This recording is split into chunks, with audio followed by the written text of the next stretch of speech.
तो सर स्वागत है हमारे YouTube चैनल पर आपका।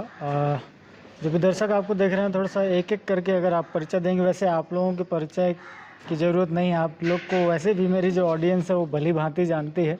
फिर भी मैं आपसे एक बार परिचय ज़रूर जानूंगा। और जो आज अपना टॉपिक है थोड़ा सा व्यावसायिक बकरी पालन के ऊपर है। कहीं ना कहीं जब मैंने भी बकरी पालन में काम करना शुरू किया था तो इसे एक व्यावसायिक स्तर पर काम करने की चेष्टा थी। तो उसी के ऊपर हमारे आज जो है वो सवाल होने वाले हैं। तो थोड़ा सा पहले अपने परिचय से शुरू करते हैं, फिर आगे बात करते हैं। जी, मेरा नाम नैयर इस्लाम है जी। मैं A1 गोट फार्म, हमारा A1 गोट फार्म है, पीपाड़ में है, जोधपुर डिस्ट्रिक्ट, जोधपुर सिटी से 60 किलोमीटर दूर पे। नमस्ते जी, मैं पांचाराम चौधरी, ओशो गोट फार्म से, पीपाड़ सिटी के पास ही गांव साथी। जी। तो नैयर सर, सबसे पहला सवाल मैं आपसे पूछूंगा, व्यावसायिक बकरी पालन क्या है, कॉमर्शियल गोट फार्मिंग क्या होती है? क्योंकि बहुत सारे लोग आजकल इसकी डेफिनेशन से दूर कहीं बकरी पाल रहे हैं और पता नहीं किस पद्धति से वो पाल रहे हैं, वो उनको भी पता नहीं है। और फिर वो उनकी एक अपनी रिसर्च हो जाती है कि यार मैंने इस तरीके से किया और इस तरीके से मैंने इसे आगे बढ़ाया। तो पहले अपन बेसिक की बात करते हैं कि कमर्शियल गोट फार्मिंग होती क्या है। क्योंकि मैं जनरली इस एरिया में घूम रहा हूँ, राजस्थान में एक ऐसा ही फार्म आपका है जो मुझे अभी लग रहा है कि एक थोड़ा सा साइंटिफिक तरीके से चल रहा है। तो आपके नज़र में कमर्शियल गोट फार्मिंग क्या है और कैसे की जा सकती है, ये थोड़ा सा बताइए। हमारा जो गोट फार्म है ब्रीडिंग सेटअप है सोजत का, और हम टोटल स्टॉल फीडिंग पे, हमारी बकरियां ग्रेजिंग पे नहीं जाती है। उसमें अलग ही प्रॉब्लम आते हैं। जो बकरियां ग्रेजिंग पे जाती है वो ज़्यादा सेहतमंद रहती हैं, हेल्दी रहती है। उनको क्योंकि वो ग्रेजिंग करती हैं तो उनको 40-50 किस्म के आयुर्वेदिक मेडिसिन मिलते हैं। अब हमारी स्टॉल फीडिंग है तो हमारे यहाँ पे चर्बी ज़्यादा बनती है, रुकी है बकरी है ना, उनको वैसे तो वो सबको अपन को मिनरल मिक्सचर और tonic, calcium tonic, liver tonic से वो सब कवर अप करना पड़ता है।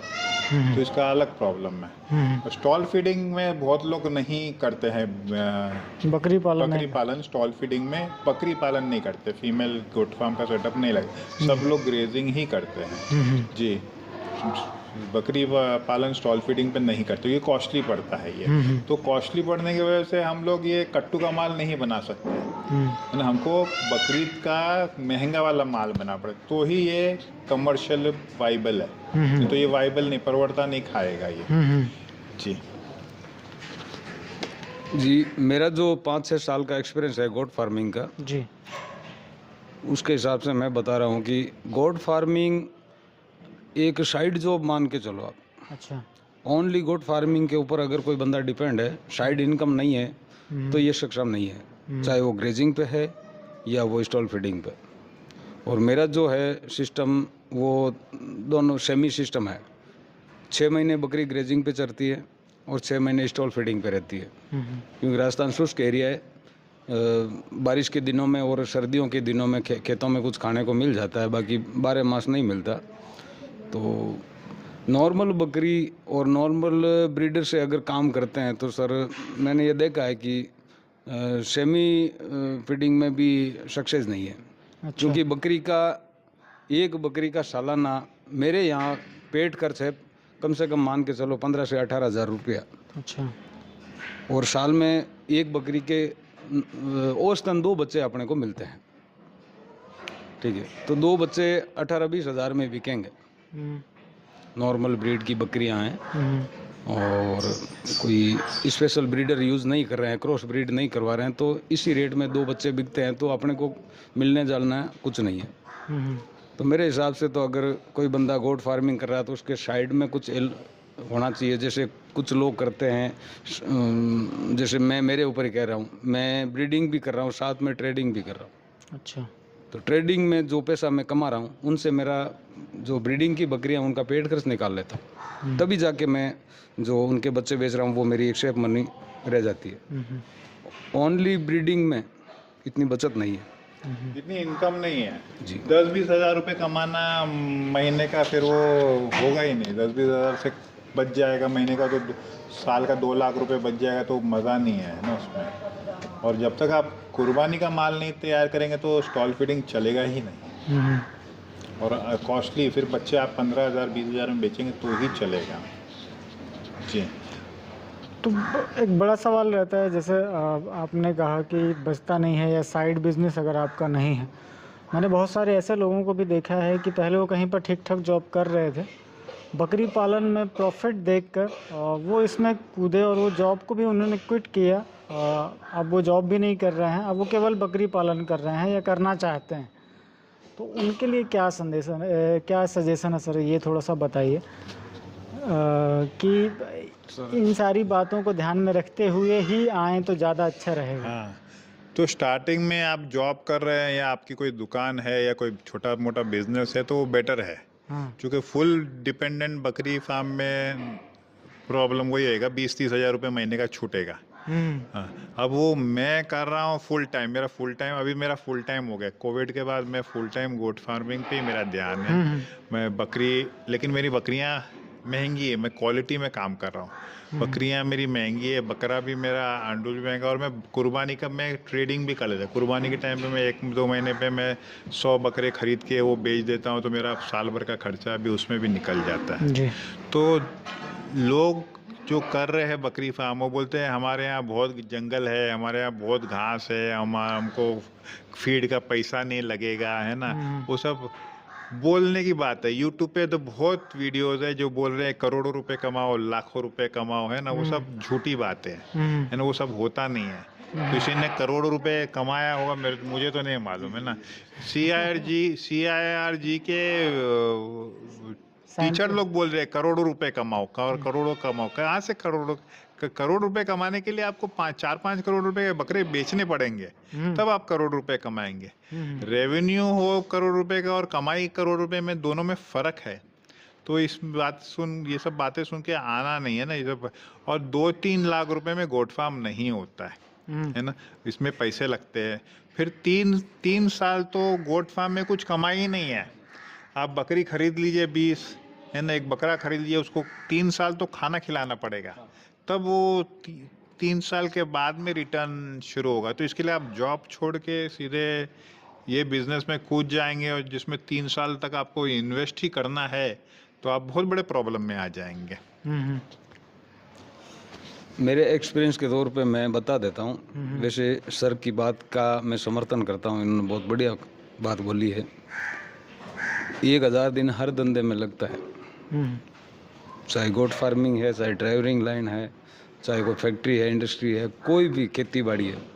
1000 दिन तो सीखने में, एक्सपीरियंस लेने में लगता है, ठीक है। अच्छा, रही बात जॉब छोड़ के अगर इस कारोबार में आ रहे हैं, तो कम से कम सर ने एक पीछे कोई वीडियो में बताया था आपके चैनल पे, 30 लाख रुपये अगर लगा रहे हो तो आप जॉब छोड़ दो या कोई कारोबार छोड़ दो तो कमा सकते। 10 बकरी से शुरू कर रहे हैं, एक बकरी की सालाना कमाई बता देता हूँ मैं। एक बकरी, जितने रुपये की बकरी है, उसका 70% कीमत के उनके 2 बच्चे सालाना बिकेंगे। अब आप अंदाज़ा लगाओ कि आपका सालाना घर खर्च कितना है। मेरा घर खर्च है मंथली 20,000 रुपये। आज मैं ग्रामीण एरिया में बैठा हूँ, उसमें घर खर्च में खाली पेट खर्च नहीं है, मेरा पूरा सामाजिक खर्च, जिसमें शादी विवाह सब मान के नॉर्मली है 20,000 रुपये मंथली। तो अब मुझे साल के अंदर 2.5 लाख रुपये मेरे घर खर्च के लिए चाहिए। मैं ये ग्रामीण एरिया में बिल्कुल साधारण जिंदगी जी रहा हूँ। तब जो जॉब करने वाले हैं या सिटी में रहने वाले, उनको सालाना कम से कम 5 लाख रुपये चाहिए घर परिवार चलाने के लिए। 5 लाख रुपये अगर उनको सालाना इनकम चाहिए, तो अब 70% कितने रुपये के होंगे? 5 लाख, वो हिसाब लगाओ। उतने रुपये की तो बकरी खरीदनी पड़ेगी, फिर उसके मुताबिक आपको ब्रीडर खरीदना पड़ेगा, और फिर उसका 1 साल का सीड फीड की व्यवस्था करनी पड़ेगी, तब जाके आपको 5 लाख रुपये बचेंगे। वो कहानी वही आ गई ना कि अगर आपके पास, जैसे सर ने कहा था कि 30 लाख रुपए हैं तो ही कॉमर्शियल फार्मिंग में आइए। अब 5 लाख रुपया कितने रुपयों का 70% है? अब इतना मैं पढ़ा लिखा नहीं, 10वीं फेल हूँ, इसलिए मैं कैलकुलेशन नहीं कर सकता। 50% पकड़ लो ना, 5 लाख रुपए अगर लगाया तो 2.5 लाख रुपए छूटेगा।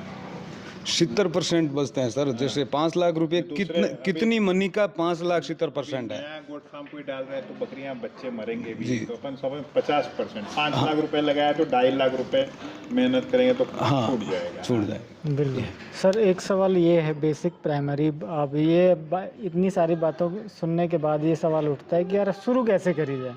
जी। इसमें हमको आना चाहिए या नहीं आना चाहिए, या पहल कैसे करी जाए, ये भी थोड़ा सा मैं आपसे जानना चाहूँगा, गाइड करें इसके बारे में भी। शुरू करने के लिए आपको नॉलेज की बहुत ज़्यादा ज़रूरी है। तो अपने यहाँ पे इंडिया में हर स्टेट में ना उसके बारे में, गोट फार्मिंग के बारे में ट्रेनिंग होती है ना। तो ट्रेनिंग लेंगे, 5 दिन का 6 दिन का कोर्स होता है। ट्रेनिंग लेने से ना आपको कुछ नॉलेज आ जाएगी, है ना। लेकिन नॉलेज पूरी एक्सपीरियंस से ही आने वाली है। ट्रेनिंग से आपको केवल A उसके to Z बारे में मालूम आपको पड़ जाएगा, हाँ, जानकारी हो जाएगी, आपको वो एजुकेट ज़रूरी कर है। दिया जाएगा कि जी। क्या कैसे चीज़ें होती जी, हैं, पर एक लर्निंग होती है, हाँ, वो आपको learning होता है। करने के बाद ही पता जी, चलेगा। और फिर स्टार्ट करें 10+1, 10 बकरी या 20 बकरी और एक बकरे से। हाँ, ये बकरी फार्म की बातें हो रही हैं। दूसरा सिस्टम है कि आप बकरीद का माल तैयार कर रहे हैं तो छोटे बच्चे लीजिए और उसको बड़ा करिए और बकरीद में बेच दीजिए। अब ये सब बेचना बहुत मुश्किल काम है, ये आसान काम नहीं है। बेचने में तेल निकल जाता है ना। कोई ये आसान काम नहीं है। कोई भी चीज़ बनाना, मैन्युफैक्चरिंग करना आसान है, और कोई भी चीज़ बेचना बहुत मुश्किल काम है। हम पूरे दिन लगे रहते हैं, वीडियो बनाओ, बातें करो, 100 फ़ोन आता है, तब जाके एक बकरी बिकती है। पूरे दिन लग जाता है हमको, 100-200 कॉल अटेंड करते हैं, तब हमारी 1-2 बकरियां बिकती हैं। तो बकरी बेचना बहुत मुश्किल काम है, ये आसान नहीं है। गोट फार्मिंग आसान काम नहीं है। जी। सर ने बहुत बढ़िया बात बोली है कि बेचना बहुत मुश्किल चीज़ है, और किसी भी कारोबार में, चाहे गोट फार्मिंग है, इंडस्ट्री है, खेती बाड़ी है, या कोई भी चीज़, आदमी वही कमाता है जो कोई चीज़ को अपने घर पे तैयार करता है और उसको यूज़र तक पहुंचाने की हैसियत है। जैसे मैं आज बकरी पालन कर रहा हूँ, तो मुझे बकरी क्रॉस कब करवानी है, बच्चा आ रहा है तो उसको कैसे केयर करना है, बड़ा होने के बाद उसको किसको बेचना है। यानी ईद का बकरा है तो जो घर पे कुर्बानी कर रहा है वहाँ तक मैं डायरेक्ट बेचूंगा तो ही मैं कुछ कमा पाऊंगा। ऐसा नहीं कि बकरी पाल ली, बच्चे आए, 6,000 की पट्टी में किसी दलाल को दे दिए, 6,000 वाले ने खरीद के 200 रुपया भाड़ा लगाया, घर तक आया, 6,200 में आया, उन्होंने 7,000 की पट्टी में किसी बड़े व्यापारी को दे दिए। फिर वो ट्रक भर के लेके गया, कहीं मंडी में ले गया, वो वहाँ जाके 9,000 की पट्टी में बेच रहा, और वो बंदा जो 9,000 में खरीद रहा है वो 9,500 में यूज़र को बेचेगा। यानी कि जो बच्चा 6,000 में किसान बेच रहा है वो 9,500 में यूज़र के पास जा रहा है। वो 3,500 रुपया, यानी 50% से भी ज़्यादा वो कमा रहे हैं बीच वाले। वो कनेक्शन जब काटोगे तो आप बकरी पालन में, नॉर्मल बकरी में भी कमा सकते हो, बाकी नामुमकिन है। सर, तो एक बहुत इम्पोर्टेंट सवाल, जैसे हम बकरी पालन से जुड़े हुए हैं, तो मैं तो देख रहा हूँ कि जितनी तादाद में लोग बकरी पालन में आ रहे हैं, स्टार्ट कर रहे हैं, उससे कहीं ज़्यादा जो साल भर पहले खुले हुए थे फार्म, वो बंद भी हो रहे हैं। और मैं आप दोनों को देखता हूँ, जिनसे मैं पिछले 5 सालों से संपर्क में हूँ, आप दोनों के फार्म बराबर रन कर रहे हैं।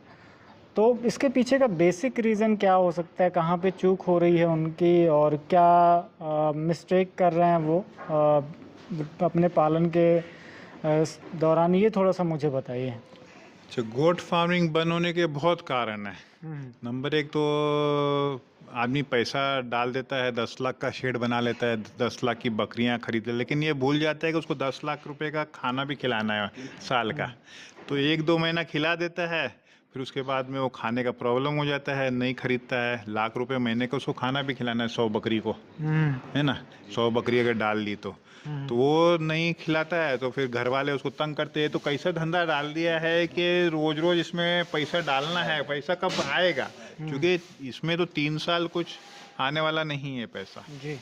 दूसरा कारण है लेबर की वजह से, अनपढ़ अनाड़ी लेबर होंगे जिनको नॉलेज नहीं होगी। सेठ को खुद ही नॉलेज नहीं है और लेबर भी वैसा ही है, राम भरोसे चलता नहीं है ये फार्म, बिल्कुल, है ना। फिर दूसरे का फार्म देख कर आपने डाल लिया है तो बंद होने का फर्स्ट कारण ही है ना। और फिर माल, अच्छी बकरियां नहीं लेना, बकरियां की नॉलेज नहीं होना। आप कट्टू की बकरियां ले ली सस्ते में, है ना, क्योंकि बकरियां 280 रुपए किलो भी मिल रही है। तो 280 रुपए किलो वाली बकरी 280 रुपए किलो वाला ही बच्चा देगी, जी, है ना। वो नहीं भी देगी कोई, उसके भी हाँ, तो वो बकरियां 280 रुपए वाली किलो 600 रुपए किलो का बच्चा नहीं देगी, है ना। तो आप स्टॉल फीडिंग में वो तो चलेगा ही नहीं, बिल्कुल। और नॉलेज, मेन रीज़न है नॉलेज नहीं होना, है ना, और अपने और बकरी फार्म डाल लिया तो उसमें टाइम देना पड़ता है। आप टाइम नहीं देंगे या वर्कर के भरोसे रहेंगे तो नहीं चलेगा ये। तो मेरे तो यही दिखते है मेन रीज़न। और भी है रीज़न, बताइए। मैं सर की बात से सहमत हूँ। क्वालिटी पे काम करेंगे तो फार्म फेल नहीं होगा जी। और उनके जानवर बिकते भी तुरंत है जो क्वालिटी पे काम कर रहे हैं। आप देख रहे हो यहाँ क्वालिटी की बकरी है, क्वालिटी का ब्रीडर है। आपको छोटा बच्चा देखने को मिल रहा है यहाँ? कोई बंदा आके बोले मेरे को ब्रीडर बनाना है, एक बच्चा दो, है ही नहीं, क्योंकि बिक गए। बाकी आपको कुर्बानी के बकरे या कट्टू के बकरे आप डिमांड करो, एक कोई व्हाट्सएप ग्रुप पे डाल दो या एक यूट्यूब पे वीडियो डालो, मुझे बकरी के बच्चे चाहिए।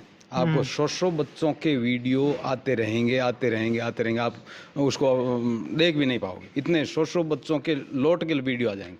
आप ये पूछो कि मुझे एक बच्चा चाहिए 4 महीने का जो पूरा बढ़िया वाइट गुलाबी हो, पंच चेहरे में हो, जिसके 13-14 इंच कान हो, मुंह मांगी कीमत दूंगा, लेकिन मुझे ऐसे बच्चे चाहिए। तो आपको लॉट में वीडियो कहीं से भी नहीं मिलेगा, एक वीडियो एक सिंगल बच्चे का आएगा और 4-5 वीडियो ही टोटल आएंगे 24 घंटे में। ग्रुप के अंदर डाल के देख लो, क्योंकि वो बच्चे हर जगह मिलते नहीं। मुंह मांगी कीमत दे रहे हो, फिर भी लॉट में वीडियो नहीं आएंगे, और तोल के भाव से ले रहे हो तो लॉट के लॉट आएंगे।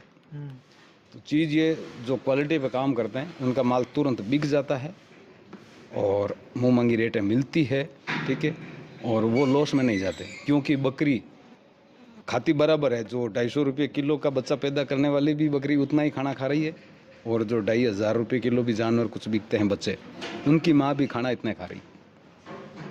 और एक बात आपने बोली है कि जानकारी नहीं, कोई भी धंधा हो, बकरी पालन तो लाइव स्टॉक है। लो लकड़ पे चले जाओ आप, ट्रक लेने वाला बंदा, जैसे मैंने आज ट्रक ले लिया, मैं कभी कमा नहीं पाऊंगा, क्योंकि मुझे मालूम नहीं कि ट्रक चलती कैसे है। सीखना पड़ता है, पहले मुझे खलासी रहना पड़ता है, हेल्पर ड्राइवर के साथ में 2 महीने उनके साथ रहूँगा, तब मुझे जानकारी होगी कि कब कौन सा गेयर लगाना है, कब क्या करना है, ओवरटेक कैसे करना है, सामने वाले से कैसे बचना है। फिर मैं स्टीयरिंग चलाऊँगा 4 महीने, तब जाके मेरे को खुद को प्रैक्टिकल नॉलेज होगा कि मुझे कब कैसे बचना है। फिर मैं 2 साल ड्राइवर के साथ में, एक फर्स्ट ड्राइवर के साथ में सेकंड ड्राइवर के रूप में मैं ड्राइवरिंग करूंगा, तब मुझे रास्तों की जानकारी होगी कि मुझे कलकत्ता जाना तो किस चौराहे से कहाँ मुड़ना है, ठीक है, और मुझे गाड़ी कलकत्ता के लिए भरनी है तो कहाँ से माल मिलेगा, क्या भाड़ा होना चाहिए, और कहाँ क्या क्या डिफ़िकल्टी आती है, कहाँ घाटी आती है, जहाँ लूट मार होती है, कैसे बचना है, अगर कुछ हो गया तो मतलब उसको कवर कैसे करना है, ये सब चीज़ें जानकारी लूँगा तभी जाके मैं ट्रक में कमा लूँगा। बाकी आज मैंने ट्रक खरीद लिया, फाइनेंस से मिलता है, लाख रुपया डाउन पेमेंट दो, 20 लाख का ट्रक घर पे आके खड़ा हो जाएगा, ठीक है। अब ड्राइवर लिया है 25,000 की तनख्वाह में, और ड्राइवर ऐसा लिया है कि 25,000 वाला क्यों ले रहा हूँ, 15,000 में भी एक बंदा हाँ भर लिया, मैं चला लूँगा। वो कलकत्ता नहीं पहुंचेगा, रास्ते में टायर फोड़ देगा, गेयर तोड़ देगा, कुछ कर देगा, क्यों सर इसमें, है ना। तो जानकारी खुद को प्रैक्टिकल होगी तभी कोई भी कारोबार में आप सक्सेस हो सकते हैं, और इस कमियों की वजह से फार्म फेल हो रहे हैं, फार्म फेल हो जाते हैं। तो जितनी बातें अपन ने करी, मुझे तो अब ऐसा लगने लगा कि यार बकरी पालन व्यवसाय नहीं, एक टेंशन ज़्यादा। नहीं, बिजनेस को बिजनेस की तरह करना है। बिल्कुल बिल्कुल। लोग शौक है, हमने कुर्बानी में बकरे खरीदे, 4 खरीदे, 10 खरीदे, 10 साल से खरीद रहे, इसके लिए मैं गोट फार्म डाल दूं, ये शौक है। शौक से नहीं, शौक का अलग चीज़ है और बिजनेस अलग चीज़ है। बिजनेस को मस्ती की तरह नहीं कर सकते, बिजनेस को बिजनेस की ही तरह करना है ना। सब चीज़ A to Z समझना पड़ेगा, कितना फीडिंग है, कितना कॉस्ट प्राइस है, और इस साल में हम कितना सेल करेंगे माल, कितना सेलिंग प्राइस है। तो हमारा सिंपल है बिजनेस का, 10 रुपए की चीज़ लो, 12 रुपए में बेचो, 2 रुपए छूटाना है तो वो बिजनेस है। वो प्रॉफिट 2 रुपए छूटना ही चाहिए, कोई भी सिंपल बिजनेस पॉइंट है ये। हाँ, कुछ तो बिजनेस की तरह ही करना है अपने गोट फार्म। सर मैं आपसे जानना चाहूँगा, अभी A1 गोट फार्म पे हैं हम लोग, और जनरली लोगों ने मेरे बहुत सारे वीडियोस में ये देखा होगा, हम लोग अलग अलग, मैं खुद वीडियोस कवर करता हूँ, लोग भी अलग अलग चैनल्स पे बहुत सारे वीडियोस देखते हैं, वो कमाई से संबंधित रहते हैं। मैं आपका इंफ्रास्ट्रक्चर देख रहा हूँ सर, लाखों रुपए तो आपने इसमें शेड में खर्च किए हुए हैं, साथ में 3 लेबर परमानेंट आपने रखी हुई है, वो कैलकुलेट करूं, साथ में फीडिंग कैलकुलेट करूं, और जितना बड़ा आपने लैंड एरिया ले रखा है उस हिसाब से अगर मैं इसका रेंट भी कैलकुलेट करूं, तो वो तो लाखों का खर्चा महीने का है। तो अगर आप लाख रुपए खर्च करें तो कुछ अर्न भी तो कर रहे होंगे, कुछ कमा जी। तो रहे होंगे, तो वो थोड़ा सा बताइए क्या कैसे है। अभी लाखों रुपए का जो शेड बनाया है वो मैं 5-6 साल गोट फार्मिंग में गोल गोल घूम के समझ के है ना नॉलेज हासिल करने के बाद में मैंने बनाया ये। और ये लाखों रुपए का गोट शेड एक दिन में नहीं बनाया, वो 4 हिस्से बना। पहले 1/4 बनाया, फिर 2 साल के बाद वापस और एक बनाया, फिर 2 साल के बाद। तो इसके लिए आज आपको दिख रहा है ये इतना बड़ा शेड है ना। मेरे पास 100 बकरियां हैं, लेकिन ये धीरे धीरे बनाया। नॉलेज जैसे जैसे हासिल किया धीरे धीरे और बनाया, जैसे जैसे माल बिका। नॉलेज होना, नॉलेज, माल बेचने का नॉलेज ज़्यादा इम्पोर्टेंट है। माल बनाने का मैन्युफैक्चरिंग आसान है, माल बेचना बहुत मुश्किल काम है। माल बेचने का नॉलेज होना वो बहुत ज़रूरी है। और इधर तो गोट लाइन में तो बगैर झूठ बोले बकरे बिकते नहीं हैं, है ना। झूठ बहुत बोलना पड़ता है, हम भी झूठ बोलते हैं थोड़ा बहुत, और दूसरे लोग तो पैसा भी मंगा लेते हैं ऑनलाइन और बकरा भी नहीं भेजते, है ना। वो तो बहुत बहुत बड़ा, वो तो उनकी तो नेट कमाई है, वो तो बहुत ही कमा रहे हैं, है ना। तो सब चीज़ में झूठ झूठ झूठ चलता ही रहता है ना। और तो क्या वाकई में इतना कमाई है कि इतना कमाई नहीं है, छूट जाता है। ओवरऑल इन्वेस्टमेंट में 10-15% साल का बैंक में ब्याज से बेटर छूट जाता है। समझो 20% छूट जाता है। करोड़ रुपए का इन्वेस्टमेंट है तो 20-25 लाख रुपए साल का छूट जाता है। जी। आपकी क्या राय है सर, थोड़ा सा आप अगर बताएं, सर ने क्योंकि तो आप भी ग्राउंड पे बैठे हुए हैं। मेरे मुंह की बात छीन ली सर ने, पहले ही बता ही दिया है। ये बात रियलिटी है। हाँ और बाकी यूट्यूब चैनल पे जो लोग बोलते हैं ना, हाँ हाँ। झूठ बोलते हैं। आप कोई भी वीडियो देख लो गोट फार्मिंग का, हर बंदा यही कह रहा है मैंने लाखों कमाए। एक मेरा 25 का टारगेट इतने का है, 24 का टारगेट 7 बकरी से 7 लाख सालाना, ऐसे भी वीडियो मैंने देखे। हाँ ठीक है। जी जी। अगर उनसे डायरेक्ट सवाल पूछ लें कि चलो 7 लाख नहीं, आपके पास 20 होगी बकरी, लेकिन 7 लाख सालाना कमा रहे हो, तो आपके वुडलैंड के जूते मैंने कभी पहने हुए देखे नहीं। और घर का प्लॉट अभी तक आपने गोट फार्मिंग के लिए लिया नहीं, रेंट पे बैठे हो, वो गए कहाँ पे से।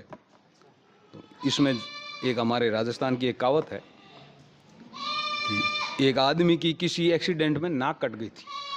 ठीक है, थोड़ा वीडियो लंबा हो जाएगा, सॉरी, मैं माफ़ी चाहता हूँ व्यूअर से, लेकिन आप कहानी सुनोगे तो आपको जो आप टाइम दे रहे हो ना वीडियो देखने में, वो आपकी वसूल हो जाएगी। एक आदमी की किसी एक्सीडेंट में नाक कट गई थी, तो वो गांव में आया, थोड़ा दिन हॉस्पिटल रहा, ठीक ठाक हुआ, पट्टी वट्टी बांध के गांव में आया।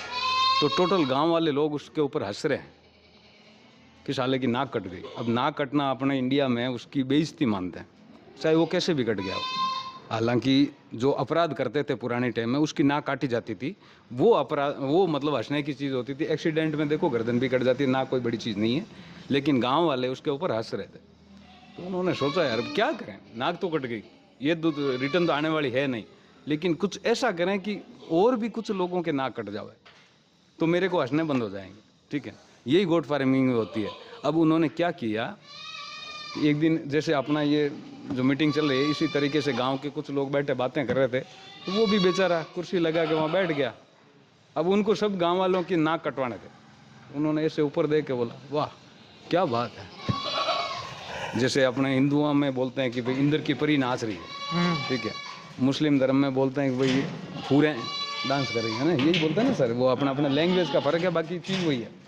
तो वो ऐसे कह रहा है ओहो इंद्र की परी डांस कर रही है, क्या गजब है वो कुछ नहीं ऊपर, लेकिन वो ऐसे ही बहला रहा है लोगों को। किसी आदमी ने बोला यार कहाँ, मुझे तो नहीं दिख रहा। तो बोला ऐसे थोड़ी दिखता है, आप भी मेरी तरह नाक कटवा के आओ। मैंने कटवाई है तो कुछ तो रीज़न था उसका।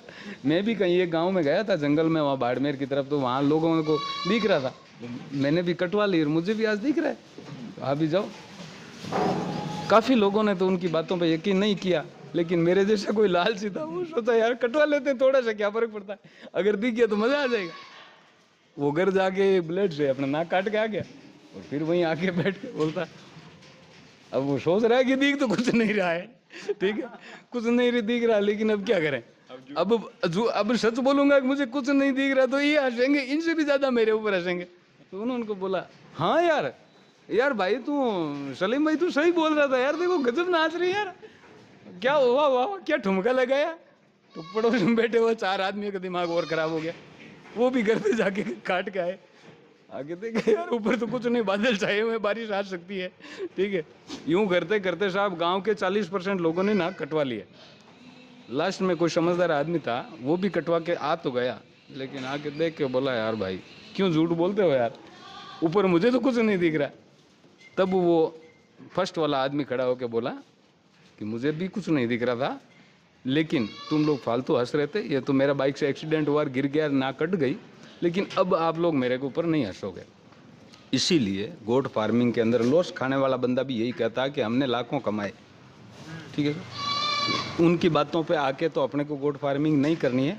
और अगर आपके पास पैसा है, आप इन्वेस्ट करना चाहते हैं, किसी को ब्याज से पैसे दे रहे हो या बैंक में डाल के ब्याज कमा रहे हो, उससे बेहतर कमाई है इसमें, लेकिन जानकारी पूरी होनी चाहिए। जानकारी लेने के लिए अगर मेरे जैसा किसान आदमी है, गांव का आदमी है, नॉर्मल आदमी है, वो तो किसी अच्छे फार्म के ऊपर नौकरी करे साल 6 महीने, ताकि उनको पैसा भी मिलेगा और शिक्षा भी मिल जाएगी, जानकारी मिल जाएगी, और उनको आइडिया भी आ जाएगी कि वास्तव में सर इसमें कुछ कमा रहे तो मैं भी कमा सकूंगा, अगर सर नहीं कमा रहे तो मैं भी नहीं कमा पाऊंगा, तो वहीं से बंद कर लेना चाहिए। कितनी मेहनत लगी हमारे पास आए लोगों ने, 6 महीना काम किया जी। अच्छा, मान लो कोई बिजनेसमैन आदमी है या जॉब वाले आदमी है, वो नौकरी नहीं कर सकते हैं, तो उनको ऐसे बंदे को अपने फार्म पे रखना चाहिए स्टार्टिंग में, जो संपूर्ण जानकार हो। उनकी तनख्वाह भले ही आम आदमी की तनख्वाह से 2-5 हज़ार ज़्यादा देना पड़ जाए, लेकिन ऐसे बंदे को पकड़ के लाओ जो बकरी को स्टार्टिंग से लेके बेचने तक की पूरी जानकारी रखता हो। उस बंदे को 1-2 साल अपने पास रखो, उनकी अच्छी तनख्वाह दो, उनकी पूरा उनके ऊपर छोड़ दो, मैनेजमेंट जो आप करोगे वही हमें मंजूर है, लेकिन हमें सक्सेस होना। अब उनको पैसा ज़्यादा दे रहे हैं तो उसके बदले में अपने को ज्ञान मिल रहा है, फिर अपन खुद 50% सीख जाएंगे, तब जाके अपन खुद उसको केयर कर सकते हैं। ऐसे डॉक्टर का भी होता है ना, डॉक्टर पहले आता है, डॉक्टर को हम लोग देते हैं 200-500 रुपया, फिर धीरे धीरे हमको सब मालूम पड़ता है डॉक्टर क्या इंजेक्शन मार रहा है, तो हम फिर खुद ही मारने लगते हैं। फिर हमको रोज़ डॉक्टर को बुलाने की ज़रूरत नहीं पड़ती है, एक आध दिन सीरियस हो जाता है तभी डॉक्टर को बुलाते हैं।